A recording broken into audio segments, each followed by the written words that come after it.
예를 들면 요즘 그 자기주도 학습이라는 환상적인 말이 떠돌잖아요. 물론 그거 믿는 분은 거의 안 계시겠지만. 왜 안 믿게 되냐?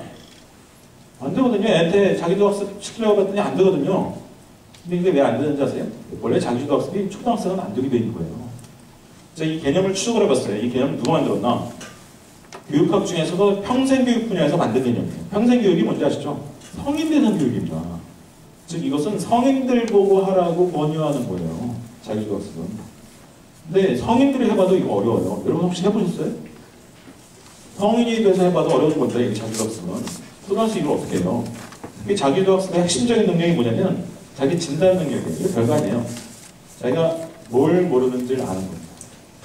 자기 진단이 뭐 별거 아닙니다. 내가 뭘 여기 이 중에 특히 초등학교 저학년 학부모님들 애가 자기가 뭘 모르는지를 알던 거예요. 그거 알면 걔 이미 초딩이 아니에요. 정신세계는 이미 중립집 간 거예요. 이거는.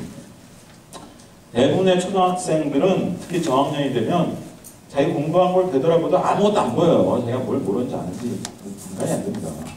근데 초등 고학년 중학생쯤 되면 뭐가 달라지죠. 초등 고학년 중학생쯤 돼서 뭔가 자기 공부한 걸 되돌아보면 뭔가 보이기 시작합니다. 내가 이걸 이해를 못하구나. 저걸 내가 까먹었구나. 뭐 이런 게 보이기 시작해요. 이게 자기 진단이에요. 근데 요즘 애들이 이제 어떤 상황이 이제 처음이냐. 예를 들어 제가 제일 상담을 많이 해본 애들이 어떤 애들이겠어요? 고3이에요, 고3. 거의 고3입니다. 이를테면 지금도 이제 좀 있으면 이제 기말고사 끝나면 이제 고2 애들이 상담 요청을 많이 할 거예요, 저한테. 그럼 이제 제가 고3 올라가면 겨울이죠, 이제 애들 입장에서는. 그럼 아시다시피 고3 올라가는 겨울쯤 되면 수능 범위를 많이 공부했거든요, 이미. 학교에서든 학원에서든 이미 수능 범위를 많이 공부했기 때문에 제가 꼭 시키는 게 있어요. 야, 네가 이미 수능 범위 이만큼 많이 공부했는데 이 중에서 네가 제일 취약한 게 뭐냐? 전 과목 전 범위 통틀어서.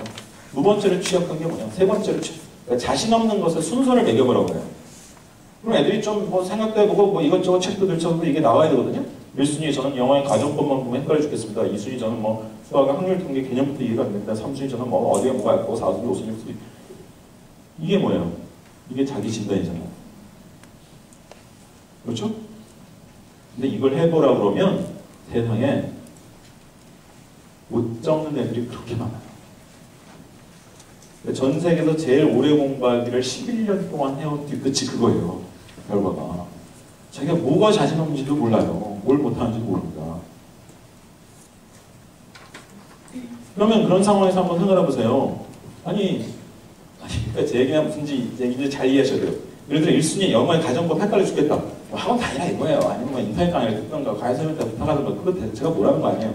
문제는 순위는 자기가 매길 줄 알아야 된다는 거예요.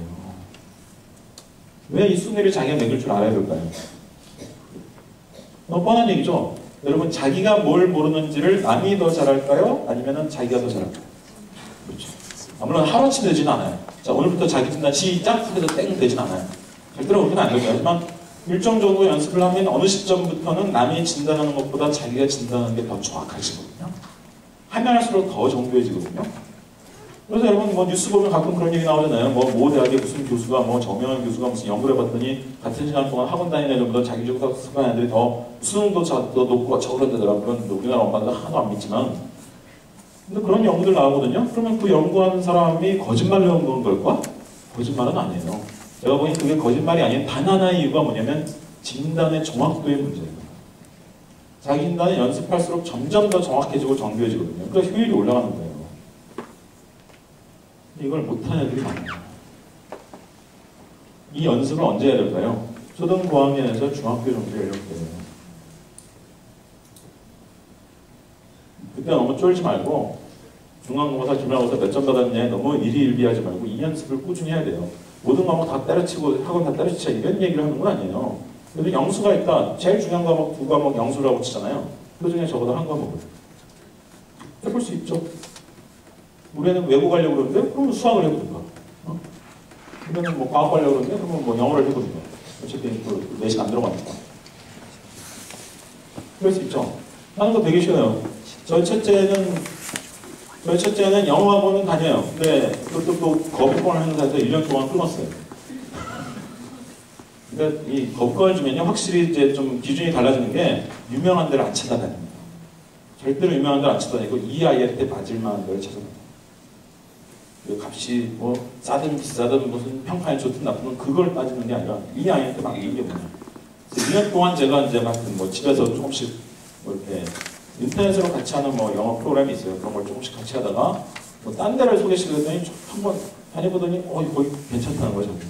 그래서 나하고 다시 보내보는데 수학은 선행 시작을 아직 안 했거든요.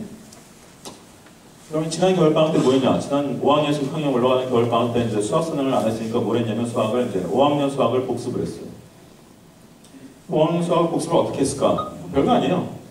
제일 괜찮다고 여겨지는 이제 문제집을 하나 샀어요. 문제집을 사가지고 한 10개 정도의 단원이 있는데 제가 야 누구야? 아빠가 보기에는 이 중에서 네가 제일 자신 없는 것부터 한번 순서를 매겨보는 게 좋을 것 같거든? 순서를 한번 매겨버렸어요. 자, 이 6학년 올라가는 겨울이니까 그 정도가 된단 말이에요, 이제. 옛날에 이게 안 돼요, 어렸을 때. 근데 그쯤 되면 이제 들춰보고 막 고민을 해보면 1순위, 2순위 이걸 적습니다, 이제. 3순위, 4순위, 5순위. 그럼 이제 10순위까지 적었어요. 그럼 제가, 야, 아빠 보니까 네가 이거 너무 잘 알고 뭐 뻔히 아는 것도 많으니까 다 풀 필요 없을 것 같은데 몇 순위까지 풀어야 될지 네가 한번 생각해보라고 그랬어요. 근데 얘가 뭐 들춰보고 막 그러더니 4순위까지 자기가 풀어야 되겠대. 자, 이게 어려워요? 하나도 안 어렵잖아요. 자기 진단 훈련은 굉장히 간단한 거예요. 근데 제가 얘를 수학학원을 뺑뺑 보내기 시작했으면 어려워졌을 거예요. 가끔 가다가 학원 다니면서도 자기 진단 훈련하는 애들이 있긴 있어요. 아주 소수이지만 있습니다. 왜? 자기 진단 훈련은 주로 복습과 연관된 거거든요. 학원 다니면서 이걸 하는 애들이 있긴 있는데 그래도 확률상 저희 애를 그런데 막 뺑뺑 돌렸으면 어려웠을 거예요. 확률상으로. 그러니까 할 수 있다는 거예요. 그러니까 어려운 일은 아니라는 겁니다. 그리고 요즘은 뭐 인터넷 강의 뭐 이런 식으로 부분적으로 도움받을 수 있는 것들도 도구가 굉장히 발달되어 있기 때문에 마음만 먹으면 할 수 있어요. 뭐 방법을 진짜 모르겠다. 그러면 여러분 요즘 지식이 모자라면 누구한테 물어보십니까? 네이버 지식에 다 물어보잖아요. 다 있어요. 인터넷에 저보다 훌륭한 각 과목별로 전문가들이 뭐 공부법에 대해서 친절하게 알려주는 뭐 무슨 회사, 커뮤니티, 뭐 카페가 즐비합니다 지금. 유명한 데만 해도 제가 하는 데만 한 10군데 있어요. 요즘 방법을 몰라서 못하겠다는 건 거짓말이에요. 우리가 이렇게는 뭐 중학교 3학년인데 고등학교 가기 전에 올 겨울에 무슨 뭐 영어 문법을 한번 정리하고 싶은데 어떻게 하면 좋을까? 다 나와 있습니다. 제가 표준적으로 원하는 방법은 영어로 된 문법책을 봐라.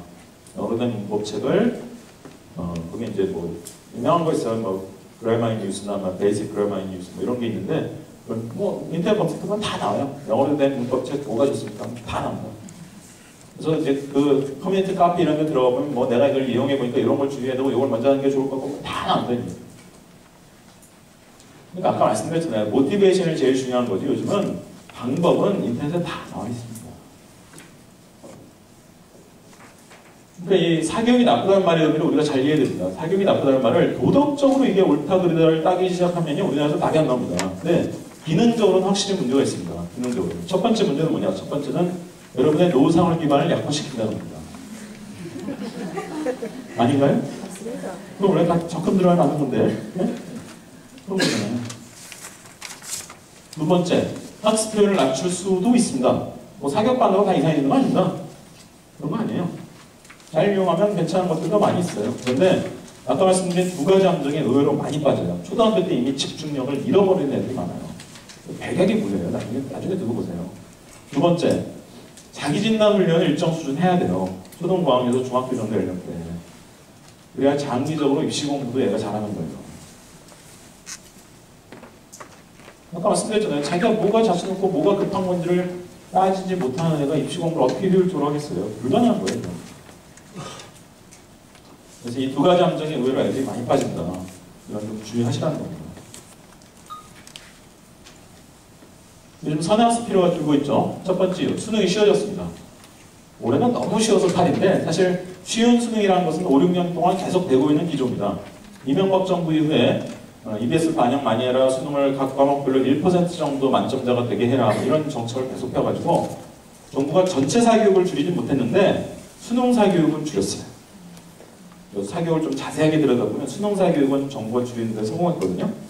그래서 이거를 무슨 심지어 대통령이 바뀌고 나중에 무슨 정권이 바뀐 일이 벌어져도 정부가 이 쉬운 수능이라는 기조를 포기하기가 어려워요. 효과를 봤거든. 옛날로 돌아갈 수가 없는 거예요. 단지 이제 올해는 너무 쉬워가지고 한 문제 틀리면 이기는 거 이래버리니까 이제 상위권을 중심으로 애들의 불만이 많이 생긴 거죠. 내년 수능은 올해보다는 조금 어려워지겠지만 그래도 전체적으로 수능 수능의 구조죠. 그래서 올해 이번 수능 말고 작년 수능 기준으로 볼까요? 작년 수능에 전 과목 만점자가 몇 명인지 아세요? 전 과목 만점자 올백, 수능 올백. 전국에 40명이 나왔어요. 40명. 옛날에 한 명만 나와도 막 뉴스에 나왔는데 요즘은 막 40명씩 나와요. 수능 수학 보면 확실히 쉬워요.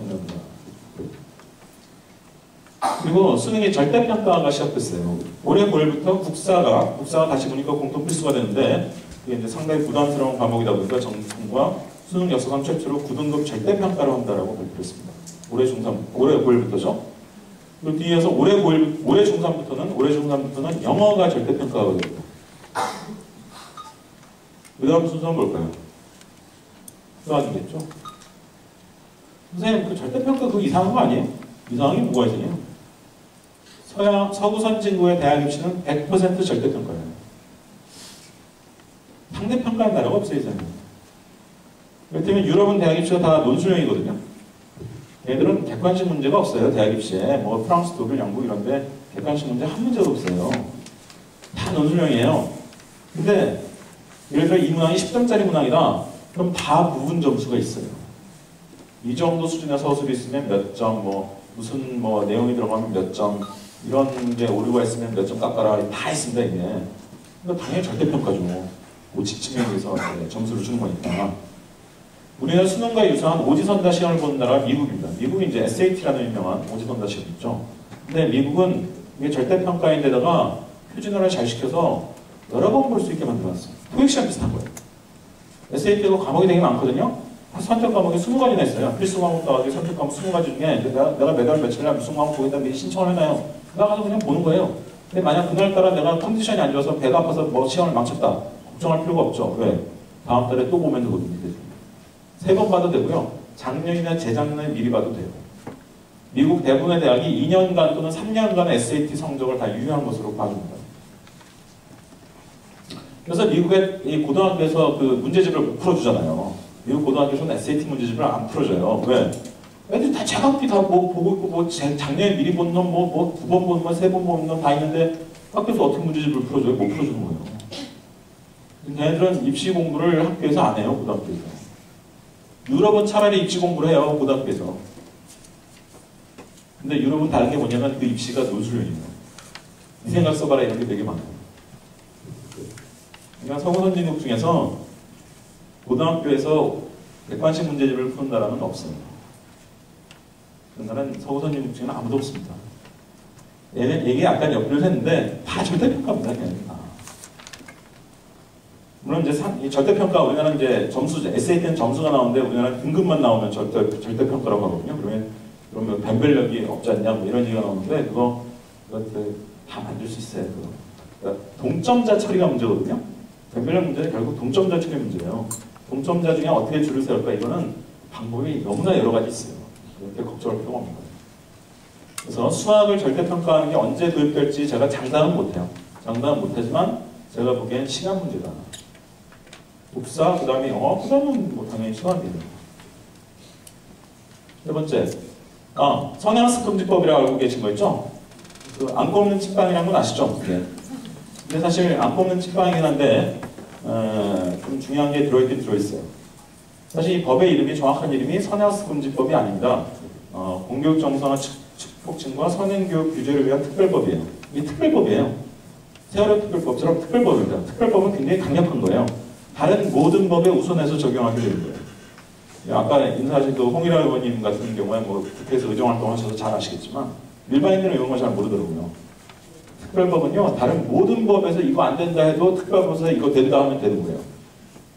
또 다른 모든 법에서 된다 그래도 특별법에서 이거 안 된다 그러면 안 되는 겁니다. 그래서 강력한 건데 그 중에 이제 이게 올해 9월에 발효됐죠? 이게 이제 어떤 내용이냐? 논술의 면접 문제. 대학에서는 논술이나 면접 문제에서 고등학교 수준을 넘어서는 걸 내면 안 된다고 명시되어 있습니다.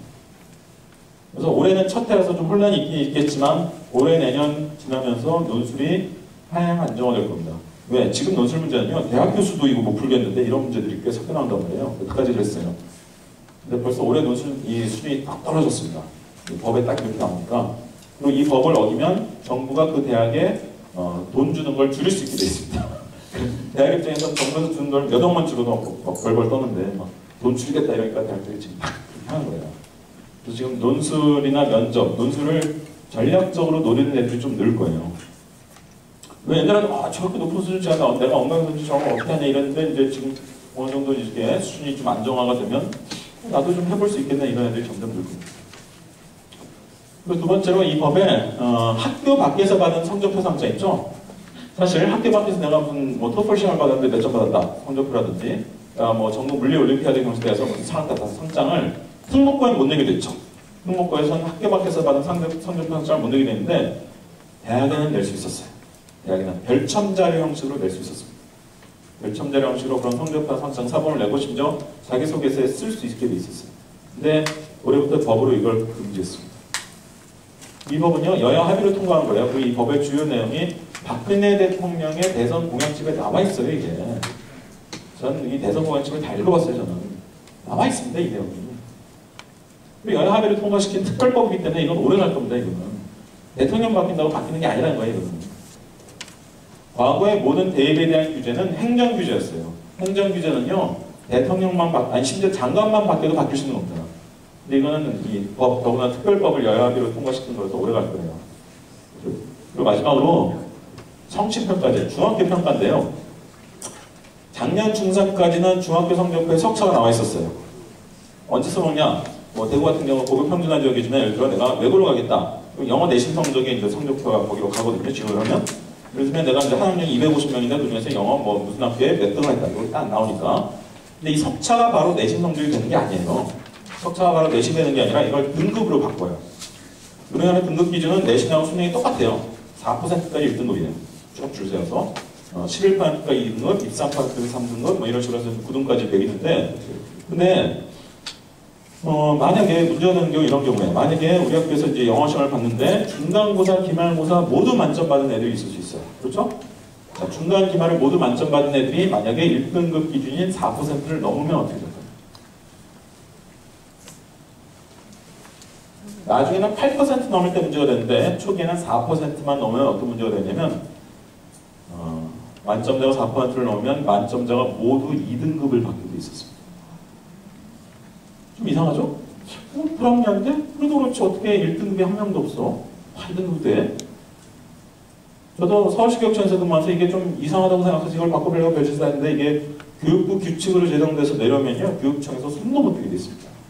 교육부 규칙이에요 법적으로. 자 이렇게 되면 교사 입장에서 어떤 상황에 빠지냐 어지간히 좀 쉽게 냈다가 만약 만점자가 만에 하나 4%를 넘는 일이 벌어지면 4% 안 돼도 1, 2%만 돼도 교사가 깜짝 놀라요. 왜? 난이도를 잘 못 맞춰요. 여러분 수능 출제한 사람들도 난이도 잘 못 맞추잖아요. 교사들도 못 맞춥니다. 그러니까 한 만점자가 1%만 넘어도 야 내가 이번에 조금만 더 잘못 출제했으면 4% 넘었을 수도 있었겠네. 막 공포심이 드는 거예요. 그래서 점점점 교사가 쫄아요. 쫄아가지고 왜? 만약 4% 넘어버리면 얘들이 다 2등급이 돼버리면 야 너 때문에 우리 학교 애들 특목고 하는 거 글렀어 이런 욕을 먹을 거 아니에요 교사가. 엄청난 욕이죠. 그러니까 그 상황에 빠지 않으려면 이제 교사 입장에서 막 어려운 문제를 막 도배를 하기 시작한 거예요. 막 제발 만점 받지 마라. 뭐 만점 받으면 나오면 안 돼. 뭐 이래가지고 막 심지어 교과서 구석에 처박히면 아무도 안 들어도 그러고 야 이런 거 내면 애들이 다 틀리겠지. 막 이런 거 낸다든지 막 4학년 이런 거 알고 있으면 더 빨리 풀 수 있는 거 이런 거 낸다든지 아니면 뭐 진짜 제가 직접 목격한 사례인데 서울대 사범대 영어교육과 교수가 이게 답이 몇 번인지 나도 모르겠다는 거예요. 우리의 시험 문제 때. 제가 직접 목격한 사례예요. 막 이상하게 꼬아서 막 억지 변별력을 만든 문제죠. 자, 여러분 그거 아세요? 초등학교는 요즘 교육과정이 개판이 돼서 굉장히 어려워졌습니다. 그런데 중학교 교과서 교육과정은요, 여러분 옛날 중학생 때랑 똑같습니다. 하나도 안 어려워졌어요. 초등학교가 지금 문제예요.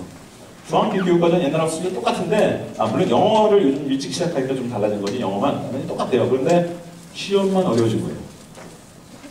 교과서 교육과정 수준이 똑같은데 시험만 어려워진 겁니다. 자, 이런 상황이 벌어지자 애들이 어떻게 됐을까요? 야, 시험이 왜 이렇게 어려워? 어떤 애들은, 왜 이렇게 어려워? 나 그냥 뭐, 공부해봤자 뭐 보람도 없고 그냥 공부 안 할래. 어떤 애들은, 왜 이렇게 어려워졌지? 학원을 더 많이 다니겠구나. 그래가지고 학원을 다녀서 뭐, 별별 희한한 문제들을 또 학원에서 막 그런 거 시킨다. 그런 문제로 막 다 중무장하고 나타나면 교사 입장에서는 그걸 보고 더 공포스러워져서 다음에 더 어렵게 내야지. 이 악순환이 10년이 넘게 지속이 돼서요. 지금 중학교 학기 시험을 보면 개판이 됐어요. 초등학교 달라요. 초등학교는 교과서 자체가 어려워진 거고, 중학교는 교과서는 옛날과 똑같은데, 수준이 똑같은데 시험은 어려워집니다. 정부가 이걸 보다 못해가지고 야 이게 도저히 안 되겠다 싶어서 하루아침에 바꿔버렸죠. 앞으로는 석차 적지 마라. 이 성취평가제가 일종의 절대평가제예요. ABCD, 20명간 없어졌는데 20명간 대신 ABCD 이것만 내라. 이런 식으로 하루아침에 바꿔버렸습니다. 근데 이게 하루아침에 바뀌긴 바뀌었는데 교사들이 적응이 잘 안 되는 거예요. 괜히 계속 뭐 만점자가 나오면 자기가 못할 짓 한 것 같고 괜히 막 눈치 보이고. 그런데 그래도 이게 1년 지나고 2년 지나고 지금 3년 차거든요. 3년 차가 되자 교사들이 좀 적응을 했어요. 이건 아직은 학교별 편차가 많이 납니다. 어떤 학교는 여전히 불합리하기 어렵습니다.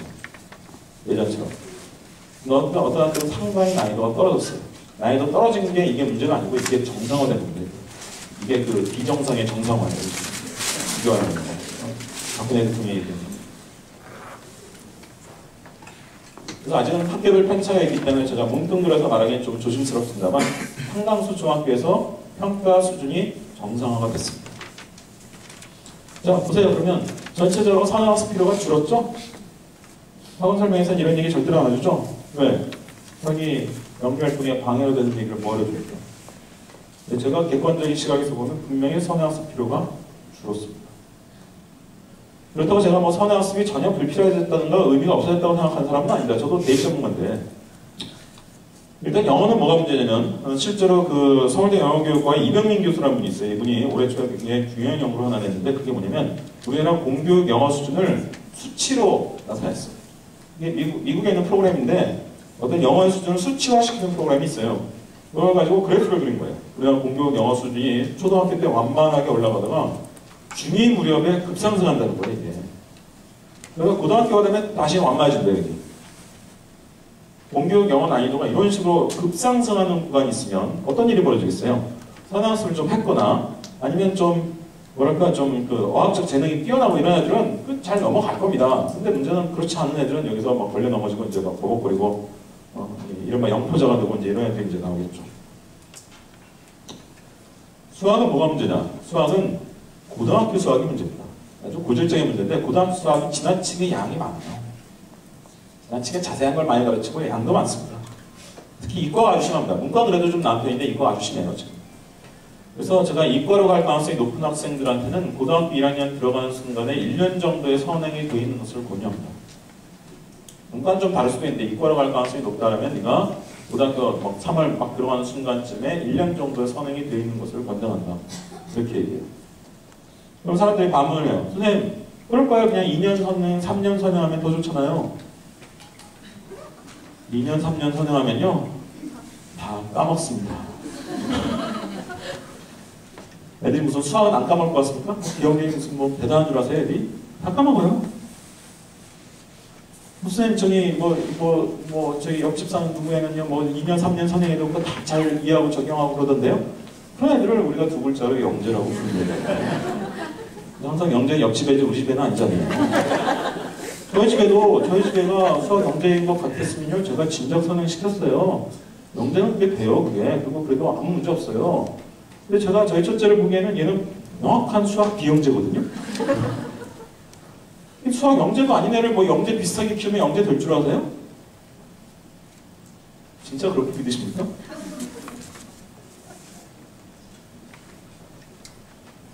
제가 대치동에서 6학년 때 정석 풀다가 고3 때 망가진 애를 수도 없이 봤습니다. 우리 영재도 아닌데 뭐하러 그래요? 그래서 저희는 수학생을 중2, 중3 사이에 시작할 거예요. 중2, 중3 사이에 시작할 겁니다. 벌써 초등학교 한 3학년만 되면 뭐 선행한다고 막 열심히 막 집에서 영역 죽겠지 하면서 막 달려가고 있겠죠. 그러면 여러분이 막 불안해지고 막 학원에 가보면 막 학원에서 막 어머니 왜 이제 오셨어요? 이미 늦으셨습니다. 이게 뭐가 되죠? 그래서 이 고교 수학이나 중학 영어의 이런 우리나라 이 교육 과정에 고질적인 문제가 있어요, 사실. 우리나라 교육 과정이 뭐 합리적인 줄 아시는 분들인데 되게 제가 보기엔 불합리합니다. 예를 들어 한글 읽기를 언제 해야 됩니까? 우리나라 교육 과정은 초등학교 1학년 때 한글 읽기부터 하게 돼 있습니다. 근데 완전 이중 플레이하죠. 한글 읽기를 몇 주에 끝내게 되냐? 교육 과정에 보면 4주에 끝내게 돼 있습니다. 그럼 한글 못 읽던 애가 4주 연습하면 이렇게 되면 완전 이중 플레이하는 거죠. 그러니까 우리나라 교육과정 지금 문제가 되게 많습니다. 그래서 저도 대입 전문가로서 사실 그런 문제들 때문에 선행이 뭐 필요하다라고 인정하는 편입니다. 저도. 그럼에도 불구하고 근데 앞에 얘기는 뭐냐? 얼마나 필요하냐? 그건 분명히 감수했다는 거예요. 사교육에서는 반대로 얘기하지만 사실 분명히 얼마나 필요하냐 그 정도는 강조했습니다.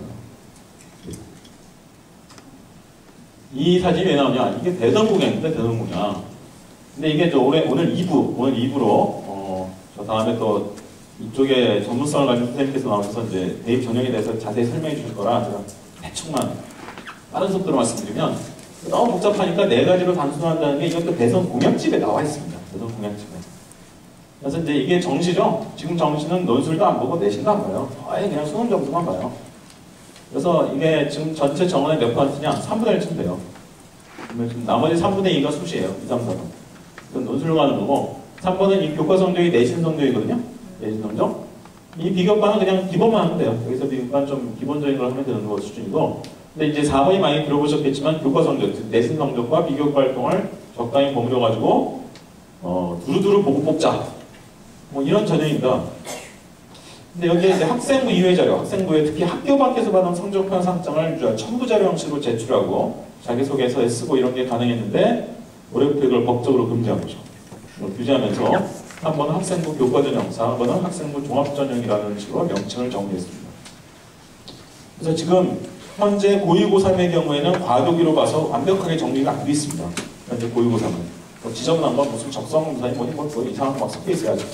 하지만 현재 고1부터는 이쪽으로 가는 겁니다. 현재 고1부터. 그럼 이게 이제 함의가 두 가지가 있죠. 첫 번째 함의는 뭐냐? 우리 아이가 올라운드 플레이어가 되어야 되는 것은 아니랍니다.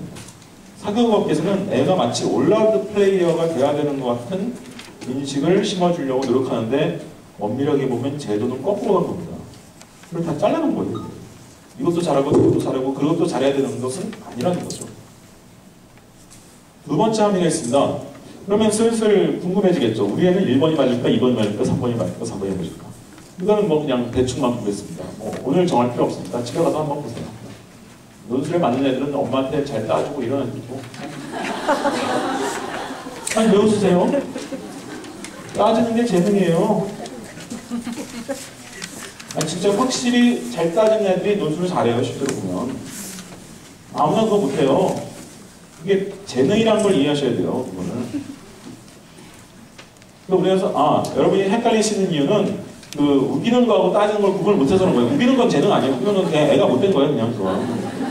근데 따지는 애들은 나름의 근거와 논리가 있거든요. 그거 제 재능이에요. 그걸 키워줘야 돼요. 그걸. 그래서 그걸 이상하게 억압을 하는데 저희 첫째가 딱 그렇거든요. 엄마 그렇게 따져요.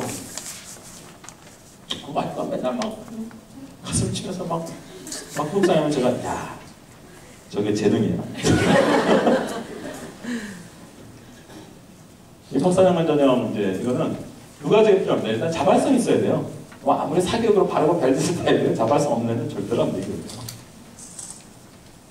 내성적인 애들 중에도 특정 분야의 자발성을 발휘하는 애들이 있어요. 이건 외향적이냐 내성적이냐하고는 좀 다른 문제예요. 그러니까 되게 외향적이고 활달한 애인데 자발성은 하나도 없는 애들도 있습니다. 약간 다른 문제입니다. 그리고 관심 분야가 있어야 돼요. 그러니까 직업을 정하라는 경우가 있는데 직업 안 정해도 돼요. 제가 입학사람만 되게 많이 알거든요. 얘가 왜 직업을 안 적었지? 탈락! 절대로 안 그래요. 관심 분야가 있으면 돼요. 제가 여태까지 상담하면서 만나보는 중에 재미들도 되게 많아요. 그냥 언론에 관심이 많다, 무슨 친환, 생태주의적 건축에 관심이 많다, 스포츠 마케팅에 관심이 많다, 별별 애들 제가 만나봤는데, 관심 분야가 있으면 돼요. 그래서 자기랑 관심사가 있으면 꾸준히 이런 걸 해갖고 앞으로 대학 가서 뭘 전공해서 직업은 나중에 이 중에서 구할게요. 그러면 돼요. 그 사람들이 자꾸 직업을 정하라고 그러는데 애들이 아는 직업이 몇 개 없잖아요. 입학사 장관들 얘기를 들어봐도 명확하게 직업을 요구하는 게 아니에요. 관심 있는 뭔가 분야는 있어야 되는 거죠. 그래서 입학사 장관들 할 애들은 이 두 가지가 있는 애들이에요. 그래서 1번에서 4번까지 언제까지 정하면 되냐? 고등학교 1학년 끝날 때까지 정하면 될 것 같아요. 물론 더 늦게 정한다고 큰일 나는 건 아니지만 어쨌든 일단 정해놓으면 그 다음에 좀 이렇게 뭘 먼저 챙겨야 될지가 명확해지거든요. 그래서 가끔 가다가 논술 전형이나 저기 입학사 장관 전형은 좀 미리 정할 수 있는 애들이 있긴 있어요. 중학생 그렇게 미리 정할 수 있는 애들이 있는데 그러면 아무래도 소수고 대체로 한 1학년, 고1 끝날 때 정도까지 정하는 거죠. 자, 마지막으로 여기까지 이제 4가지의 주의사항을 얘기했습니다. 마지막 주의사항은 뭐냐면 그 중에 수능 보신 적 있는 분 손 들어보세요. 생각보다 연령대가 높으시네. 요즘 초등학교에 가면 그래도 수능 보신 학부모들이 좀 섞여 계신데 94년 이후에 고등학교 졸업한 분들인데 특히 중고등학교면 아직은 100% 학력고사 세대이신 것 같아요. 근데 이 수능 보신 분들은 아는데 학력고사 세대가 아직 많아가지고 뭘 모르시냐면 예를 들면 이게 수능인데 이 수능 언어영역, 재단형 때 이름이 국어로 바뀌었어요. 이 지문들 중에서 교과서에 나오는 지문이 몇 %일까요? 전래전래 적는 분들이 수능 세대겠죠? 교과서에서 나오는 비율은 0%입니다. 하나도 안 나와요. 심지어 화를 내는 분도 있습니다. 아니 배운 데서 내야 될 거 아니야? 왜 안 배운 걸 보여주고 난리야? 이런 분들인데 가만히 생각해보세요. 영어는 교과서에서 납니까? 영어 지금 다 교과서 밖에서 나오잖아요. 그거만이 아니에요. 제가 서울대 논술 문제인데 이거 그렇게 어려운 글은 아니에요. 하지만 그거 애들 뭐 본 적이 있는 글일까? 난생 처음 보는 거야 다. 국어, 영어, 논술 등은요 다 난생 처음 보는 거예요 다. 심지어 사회 과목에도 나오는 자료 중에 일부는 난생 처음 보는 자료예요. 뭐 익숙한 자료도 나오지만 이게 애들 골탕 먹이려고 하는 작전일까요? 그게 아니란 말이에요. 이게 서울대 논술 문제입니다. 최근에 서울대가 논술을 없앴죠.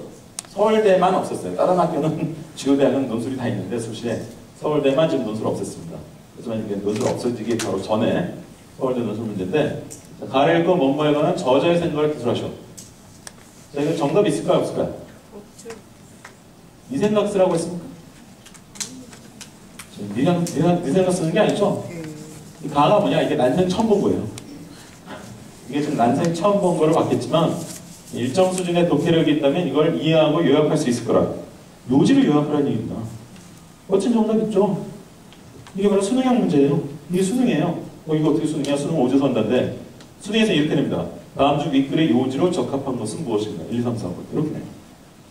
1번, 2번은요 금방 오주선다로 바꿀 수 있어요. 객관식이에요 실질적으로. 수능은 어느 나라 시험을 베낀 거냐? 미국 SAT를 베낀 거예요. 그래서 학력고사하고 많이 다른 거예요. 물론 SAT는 절대평가라고 그랬죠 아까. 수능은 상대평가고 이건 다른데 문제 유형은 SAT를 베낀 거예요. 자, 3번이 되면 좀 달라져요. 3번은 뭐라고 했습니까? 이 생각을 쓰는 겁니다. 이 생각. 생각해보세요. 이거야말로 정답이 없는 거죠. A가 옳다고 말할 수도 있고 B가 옳다고 말할 수도 있고 C가 옳다고 말할 수도 있어요. 근데 이건 객관식으로 바꿀 수가 없어요. 그러니까 유럽의 논술형 대학입시나 이런 게 많아요. 어쨌든 자, 객관식으로 못 바꾼다 이랬을 때 1, 2, 3번 중에서 뭘 정하든 그걸 정당화해야 돼요. 그러니까 예를 들어 네가 C가 옳다고 주장하고 있는데 논거를 들어서 입증해봐라. 왜 C가 옳은 거니? 얘들이 잘 쓴 애들 답안을 보면요. 이게 문어체로 써서 그렇지 구어체로 바꾸면 다 따지는 투예요. 제가 아까 그랬습니다. 엄마한테 잘 따지는 애들이. 예를 들어 왜 C가 옳은 거냐? 아니 이러이러하고 여차저차하고 그러저러 하잖아요. 그러니까 C가 옳은 거잖아요. 따지는 겁니다. 구어체로 바꾸면 완전히 따지는 투의 문장을 요구하는 겁니다. 그래서 이 3번은 좀 창의적인 논거를 들이대는 애들이 유리해요. 창의력이 필요한 건 3번이에요. 사실 1, 2번은 창의력 필요 없겠죠? 답이 정해져 있습니다. 그래서 실제 논술 문제를 보면 수능과 유사한 문항도 있고요. 좀 진짜 자기의 논거와 창의력을 요구하는 이런 문항도 있는데 제가 이걸 이제 깊게 설명드린 이유가 독해력, 추론 능력, 논증 능력의 공통점이 있잖아요. 다 역자로 끝나잖아요. 좀 당황하셨습니까? 역자로 끝난다 그러니까? 자, 이 역자가 한자로 무슨 역자일까요? 힘력이겠죠? 힘력. 뭘 아는 질 묻는 게 아닌 거죠? 그렇잖아요? 이걸 흔히 역량이라고 요약하는데 이 역자가 한자로 힘력이잖아요. 이게 부분 법칙 때문에 여기는 거지 원래 역량이에요, 역량. 즉 이걸 아는지를 묻는 게 아니에요. 지식을 가지고 있느냐, 많은 양의 지식을 또는 정확한 지식을 가지고 있는지를 묻는 게 아니라 할 수 있는지 상당히 받아쳤는데 너 이거 할 수 있냐를 묻는 겁니다. 야, 이거 난생 처음 봤지? 너 난생 처음 봤지만 이거 이해하고 요약할 수 있니? 여기에 대해서 논리적 추리할 수 있니? 여기에 대해서 네 생각 똑바로 얘기할 수 있니? 절대로 외워 쓰는 거 아니에요. 마침 오늘 오송에서 제가 그 상담한 애가 논술은 자기가 꿈도 안 꿔봤대요. 근데 가만히 보니까 얘가 어머니도 꽤 그런 쪽에 이제 좀 약간 어느 정도 경험이 많고 아이도 좀 생각해보면 논술 재능이 좀 있을 것 같은데 논술도 수능도 안 됐대. 왜 안 했니? 그랬더니 논술은 배경 지식이 많이 있어야 될 것 같아서 안 했다는 거예요. 엄청나게 오해하고 있는 거죠. 논술은 절대로 외워서 쓰는 거 아니에요. 논술이 요구하는 배경 지식의 수준은요, 고등학교 교과서에서 나오는 그 정도밖에 안 되는 거예요, 사실. 상당히 순수한 역량 테스트에 가까워요. 절대로 외워서 쓰는 거 아니죠. 수능에도 이런 스펙트럼이 있습니다. 수능 과목 중에 왼쪽으로 갈수록 지식에 대한 의존도가 크고요. 오른쪽으로 갈수록 역량에 대한 의존도가 커요. 그러니까 이게 뭐 딱 되는 건 아니에요. 일종의 스펙트럼인데 제일 정확한 지식, 정확한 이론, 정확한 개념을 머릿속에 미리 잘 장착하는 게 중요한 과목은 사회과학 과목이에요. 여전히 그래요. 학력고사보다 좀 덜해졌지만 여전히 다른 과목에 비해서는 어떻게 제일 반대쪽 끝에 뭐가 있어요? 내신 국어 아니에요? 수능 국어입니다. 예전에 언어 영역이라고 했던 거. 지금 수능 보신 분이 많지 않아서 그런 분은 옆집 사는 젊은 아나운서, 젊은 처자한테 물어보십시오. 옆집 사는 누구 엄마? 옛날에 수능 봤지? 옛날에 언어 영역 공부할 때 연락에 외우면 점수 올라가던가? 라고 물어보십시오. 아니라고 할 거예요. 연락에 문제집 풀면 점수 올라가던가? 물어보세요. 다 아니라고 할 거예요. 이 경험은 물론 지금 고3 애들도 해요. 아주 희한한 과목이죠. 영어는 왜 또 나와? 영어는 부분적으로 그래요. 아까 제가 그런 얘기 했잖아요. SAT 100개 수능이다. 근데 미국은 국어가 영어잖아요. 얘들이 국어 시험은 영어예요. 자, 그 문제를 한국어로 수입을 한 다음에 이걸 한국어로 번역해서 내면 수능 영어고요. 아니, 국어고요. 영어로 그대로 내면 수능 영어예요. 진짜입니다. 영어 교육 전문가들이 분석해보면 수능 영어 문항의 절반 정도가 그래요. 물론 나머지 절반은 뭐 어휘도 나오고 문법도 나오고 이것저것 나오는데 절반 정도는 영문의 탈을 쓰고 있는 국어 문제예요. 이거 번역하면요 100% 수능 어느 영역의 독해나 추론 문제가 됩니다. 똑같습니다. 영문이나 한글이나 이것만 달라요. 그래서 나중에 애들이 이제 고1 되면 수능 모의고사 보거든요. 다. 고1 돼서 수능 모의고사 볼 때 영어 독해를 많이 치는 애들이 있어요. 영어 독해 많이 치는 애들이 전혀 다른 경우가 두 가지 있습니다. 첫 번째, 어휘력이 깔린 애도 있어요. 모르는 단어가 너무 많으면 이해가 안 되죠, 당연히. 그럼 그런 애들은 처방이 다른데요. 어휘력을 보완해라. 그럼 좋아집니다. 어휘력을 보완하려면 어떻게 되냐? 그런 거 저한테 물어보지 마시라는 거죠. 아까 말했잖아요. 뭐 지식이 모자라면 누구한테 물어보죠. 다 나온다. 저보다 훌륭한 영어 교육 전문가들 인터넷에 다 써놨어요. 그리고 그 사람들 하는 얘기가 상당히 유사해요. 딱 한 가지라고만 말할 수는 없지만 상당히 유사합니다. 하면 좋아집니다. 근데 문제는 뭐냐? 상당수 학생들은 수능 영어 독해를 많이 틀면서 동시에 국어의 비문학을 많이 틉니다. 영어 독해와 국어 비문학을 동시에 많이 트는 애들은 어떤 애들이냐? 백발백중의 애들은 이런 기본 역량이 딸린 애들입니다. 제일 기본이 독해력일 거 아니에요. 독해력이 뭐예요? 이해하는 능력.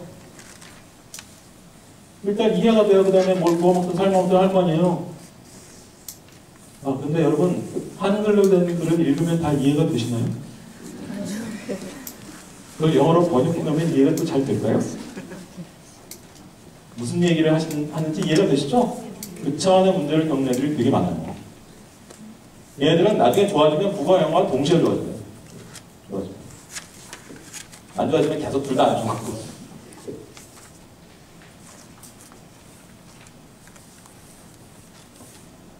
입학사정 문제가 더 심해져요. 그러니까 하여튼 우리나라 대입에서 역량이라는 게 굉장히 중요한 평가 대상이 되었다. 이게 20년 전과의 굉장히 중요한 차이예요. 수능도 무게중심이 꽤 이동한 거예요. 100%는 아니지만 꽤 이동한 거고, 그래서 수능이 옛날 학력고사보다는 외워야 될 걸 줄었어요. 외워야 될 걸. 그리고 논술이 상당히 순수한 역량 테스트에 가깝고 입학사정 문제가 되면 더 심해져요. 이런 간단한 걸 통해서 요구하는 게 뭐겠어요? 여러분, 이런 것도 학원 설명에서 잘 얘기 안 하시는데 두 번째, 네 번째, 다섯 번째 이게 뭔가 보세요. 뭐라고 써요? 고등학교 재학생권은 지난 3년. 이게 무슨 소리야? 네가 초등학교 때, 중학교 때 한 걸 제발 적지 말라는 겁니다. 못 적게 돼 있어요. 요즘은 다 못 적게 만들어 놨어요. 다. 요즘은 다 그래요. 그러니까 제가 아까 말씀드렸잖아요. 우리 지금 중3인데, 좀 있으면 고등학생 갈 텐데, 여태까지 무슨 뭐 비교육당 이런 걸 신경 안 썼는데 입학사정 문제가 될까요? 왜요? 여태까지 뭘 했는지 못 적습니다. 중3 때까지 뭘 했는지 못 적어요. 어차피 그거까지는. 아까 제가 말씀드렸죠. 자발성과 관심 있는 분야 두 가지가 있으면 그걸 중심으로 해서 고등학교 열심히 하면 할 수 있는 거예요. 그러니까 어쨌든 이런 잡다한 걸 통해서 요구하는 게 뭐냐? 네가 뭘 아는지도 중요한데 네가 뭘 할 수 있는지가 더 중요하다는 거예요. 이게 입학사정 문제의 매우 중요한 특징이에요. 가장 광범위한 역량을 평가해보자는 게 입학사정 문제의 취지입니다.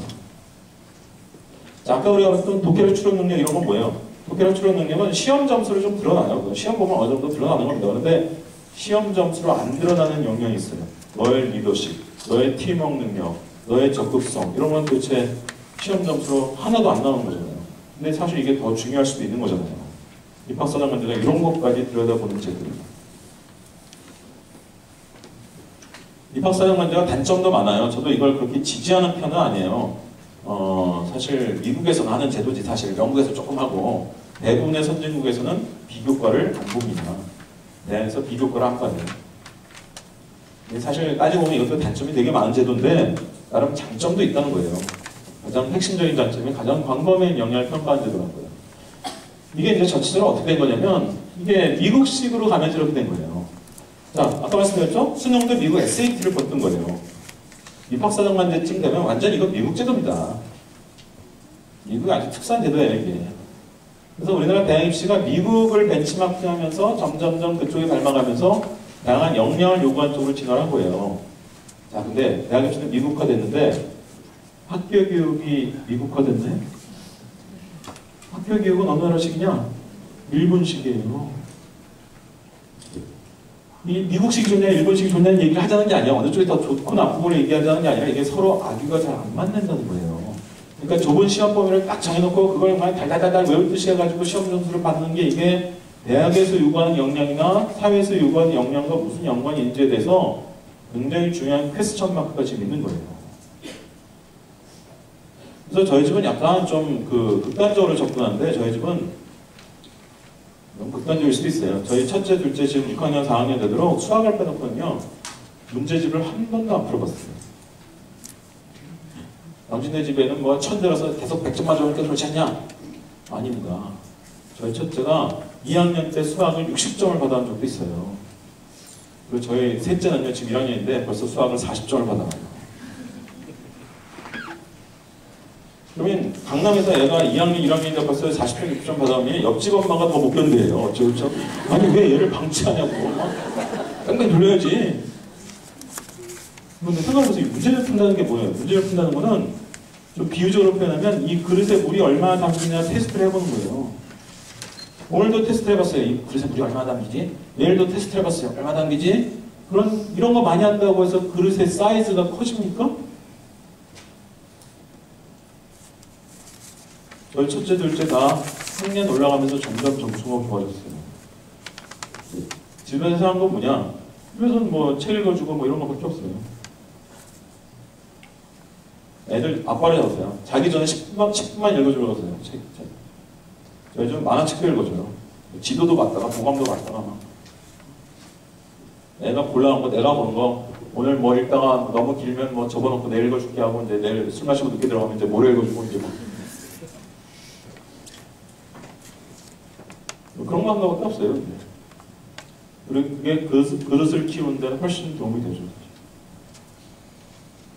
수학은 좀 풀었어요. 왜냐면 수학은 풀어가는 과정에서 익혀지는 논리라는 게 좀 있기 때문에 요즘 스토리텔링 수업 때문에 진짜 짜증나긴 하는데 그런 거 풀면 그냥 넘어가 하고 그냥 이건 문제가 작대가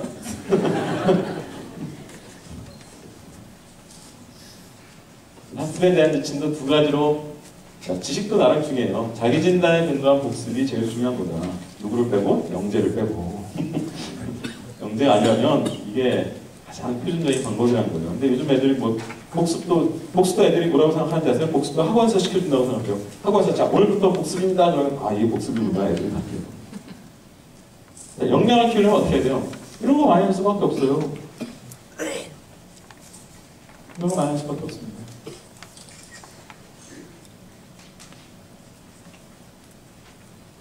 그럼 저희 집 애들은 무슨 뭐 어렸을 때부터 뭐 수준업사를 줄줄 읽었냐? 네, 물론 만화책을 봤습니다. 저희 집 학습 만화는 뭐 100% 용인하거든요. 하지만 이게 조금씩 단계적으로 조금씩 발전하는 거죠. 그리고 요즘 좀 이상한 게 있습니다. 요즘 대한민국에 이런 거 많이 한다고 유명해진 학교도 있습니다. 무슨 학교죠? 이른바 그 혁신학교도 있잖아요. 그럼 무슨 진보적 교육감들이 13군데나 당선돼서 혁신학교 이런 한다던데 이게 뭐야? 경기도에 가보면요. 경기도가 혁신학교 처음 시작한 데인데 강남 엄마들이 이사하는 혁신학교도 있어요. 그러면 판교에는 무슨 초등학교 이런 데는 강남 엄마들이 이사 와서 주변 아파트 값이 그럽니다. 그 강남 엄마들을 만나서 제가 이제 직접 물어보면 왜 이사를 왔냐? 속내를 알고 보면 매우 중요한 두 가지가 있습니다. 첫 번째, 그 학교로 가면 애가 학교 가는 걸 좋아한다는 거예요. 아침에부터 학교 가겠다 하고 일찌감치 애가 일어나서 준비를 한다는 거예요. 엄마가 일단 좋죠, 그런 거. 두 번째, 자기가 잘 그러다 보니까 그 교육을 시켜도 대학 가는데 불리하지 않거든. 왜? 이런 게 나름 역량을 키우는데 장점 있는 교육인데 이런 거 많이 하면 논술에 불리해요? 박사장 문제 불리해요? 수능에도 안 불리해요. 학력고사처럼 생각하니까 그렇지 수능에도 안 불리한 거예요. 그게 왜 불리해요? 유리하면 유리했지. 그러니까 강남 엄마들이 두 가지 견적을 낸 거예요. 첫 번째, 거기 가면 애가 더 학교 가는 거 좋아한다. 두 번째, 그 교육받아도 대학 가는데 안 불린다. 그래서 가는 거예요. 그러니까 우리가 생각하는 입시교육이라는 것이 20년 전 입시와 매우 다르다는 거예요.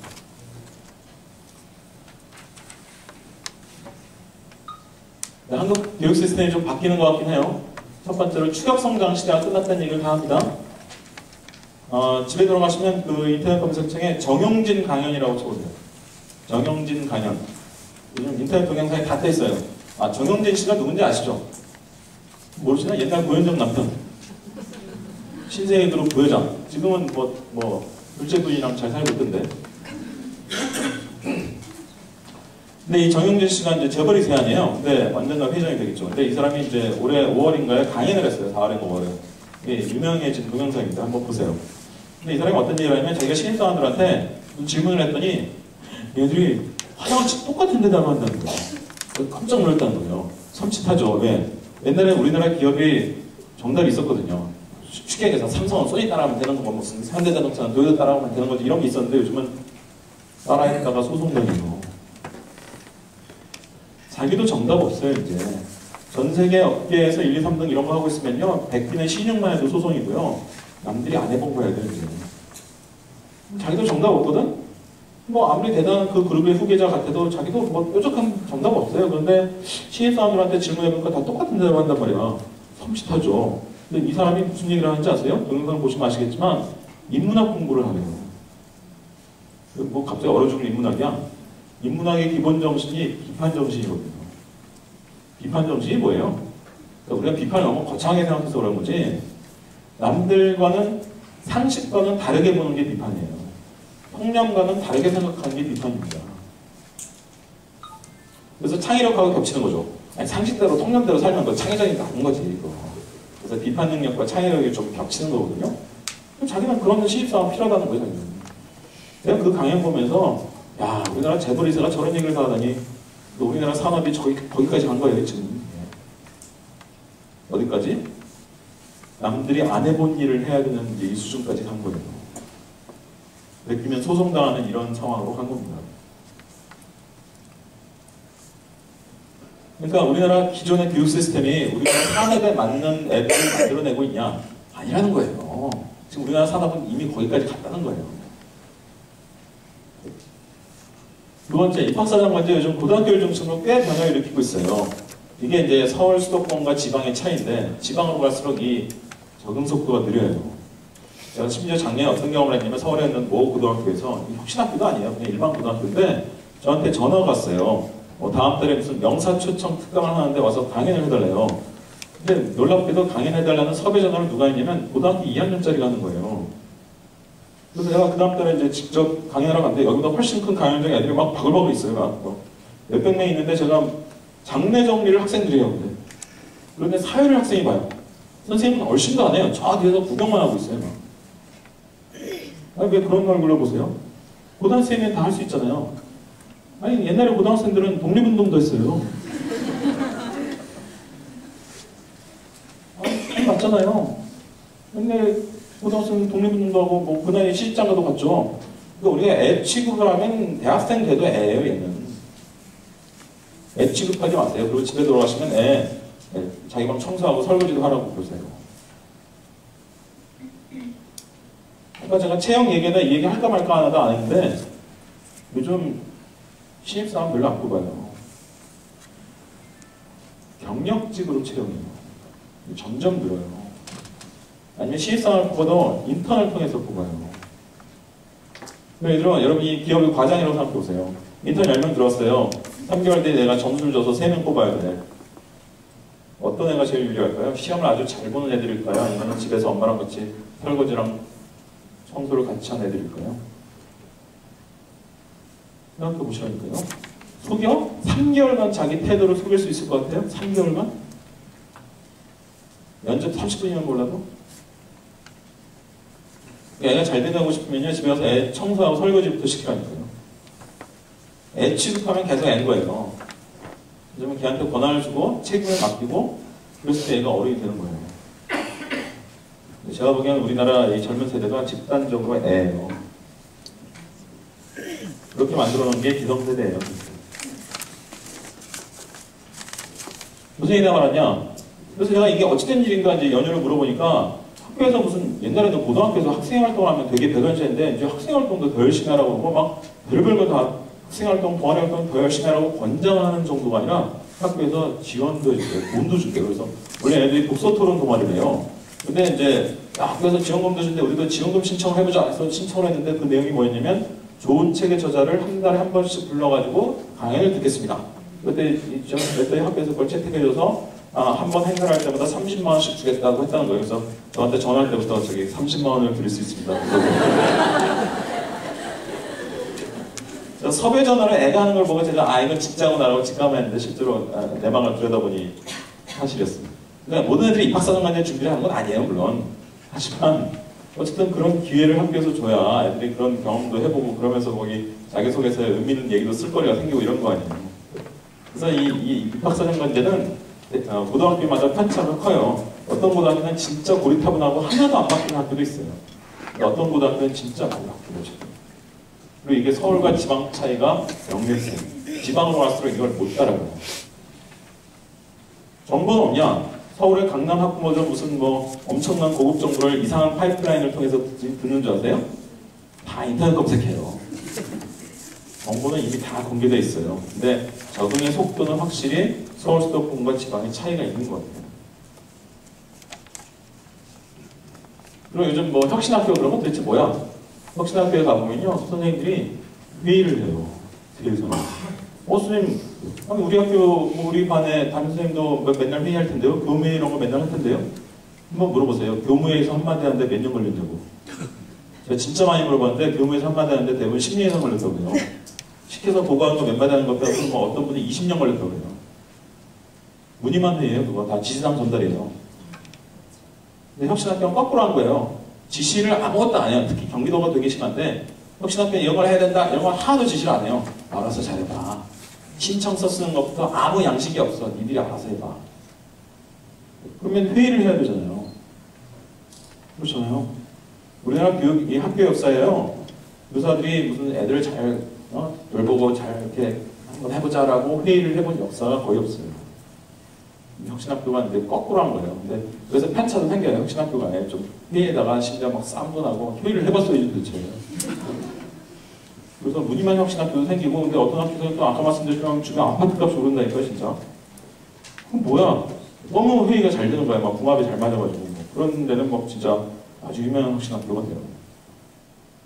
그리고 아까 말씀드렸지만 이 역량을 키우는데 나름 장점 있는 교육이니까 물론 고등학교는 복잡해요. 고등학교는 일단 전형이 4가지인데 4가지 전형의 특성이 다 달라요.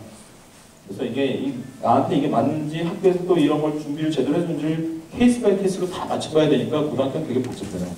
근데 적어도 중학교까지는 아까 말씀드린 그런 교육을 하는 게 대입에 불리할 이유가 없죠. 제가 보기엔 오히려 지방에서 이런 교육을 너무 제대로 받아들이질 않아서 바뀌는 대입에 별로 적응을 못하는 거예요, 지금. 논술, 입학사정관 적용. 이거 뭐예요? 지방에서 제대로 준비를 못하죠. 왜? 순전히 적응의 속도가 달라서 그래요. 그래서 10시반까지 애들 붙잡아서 야간 자율학습이 아니죠. 야간 강제학습만 시킨다고 해서 논술이나 입학사정관 적용에 애들이 유리해질 거냐. 오히려 거꾸로 해야 돼요. 네 번째, 아까 말씀드렸어요. 정부 쪽의 학벌주의는 계속합니다. 뭐 고시제도 이론입니다. 근데 민간 학벌주의는 최근 들어 분명히 완화되고 있다는 거죠. 앞으로도 더 완화될 거예요. 이거 없어지기야 뭐 하겠습니까만 어디까지 완화될지 저도 잘 모르겠지만 앞으로도 당분간 더 완화될 겁니다. 요즘 대학생들이 되게 헷갈릴 거예요. 바둑이니까 지금 대학생들이 되게 헷갈리긴 하겠지만 전체적인 추세는 그쪽으로 지금 가고 있습니다. 그래서 5가지 주의사항을 제가 말씀드렸죠. 그렇죠? 첫 번째는 뭐였어요? 민간의 학벌주의는 완화되고 있습니다. 민간 학벌주의. 두 번째가 뭐였죠? 모티베이션이 제일 중요하다. 하고 싶은 게 있는 아이들이 교정입니다. 세 번째가 뭐였죠? 사교육을 주의해라. 이게 사교육이 다 나쁜 건 아닌데 그 두 가지 함정에 의외로 많이 빠져요. 네 번째가 뭐였죠? 네, 적성에 따른 전공 선택도 중요하지만 지금도 적성에 따른 전형 선택이 상당히 중요해졌다. 제도가 그쪽으로 갔다는 거예요. 그리고 마지막으로 지금 말씀드린 것처럼 대학 입시는 미국식으로 해서 역량을 평가하는 쪽으로 꽤 많이 갔는데 이상하게 학교 교육은 좀 그냥 아주 고루한 일본식으로 하는 경우들이 여전히 많다는 거예요. 그래서 학교에 사자는 대로 열심히 한다고 또는 그 점수를 잘 받았다고 입시 성적이 실적이 좋냐? 꼭 그렇지는 않다는 희한한 일이 지금 우리나라에서 벌어지고 있다는 거죠. 그리고 제가 간간히 뭐 초등학교 교육과정에 다니니까 너무 걱정하지 말라는 등 상황학습 필요가 객관적으로 분명히 줄고 있긴 하다는 것 등등을 말씀드렸는데 2부도 있고 제가 약간 지금 예정 시간을 초과하고 있기 때문에 더 이상 길게 말씀드리진 못할 텐데 질문하고 싶으신 분은 지금 제 양면에 보시면 이메일과 전화번호가 있어요. 있죠? 네모안에. 여기로 이메일 보내셔도 되고요. 문자나 카톡 보내셔도 돼요. 그럼 제가 한 다음날 정도까지 가볼 거예요. 직접 전화한 분도 있는데 하루에 한 명 정도 전화를 하세요. 저한테. 마음이 다급하면 전화하시는데 제가 일부러 안 받는 경우는 없는데 못 받는 경우가 있어요. 뭐 회의 중이거나 무슨 강의나 그런 거 그런 거 못 받는데 그러면 문자를 안 주시면 제가 다음날까지 걸을 겁니다. 그래서 질의응답은 지금 시간 관계상 도저히 못하겠지만 그런 방법으로 대신할 수 있을 거예요. 성일화 의원님, 저 지금 그냥 끝내도 돼요? 예. 가지 마세요. 왜? 2부는 이렇게 길게 안 합니다. 짧게 고입과 대입 전형에 대해서 간략하게 우리가 그냥 주마가사로 넘어간 거를 조금 더 자세하게 알려드리는 순서가 있을 거예요. 일단 1부는 여기서 마치도록 할게요. 고맙습니다.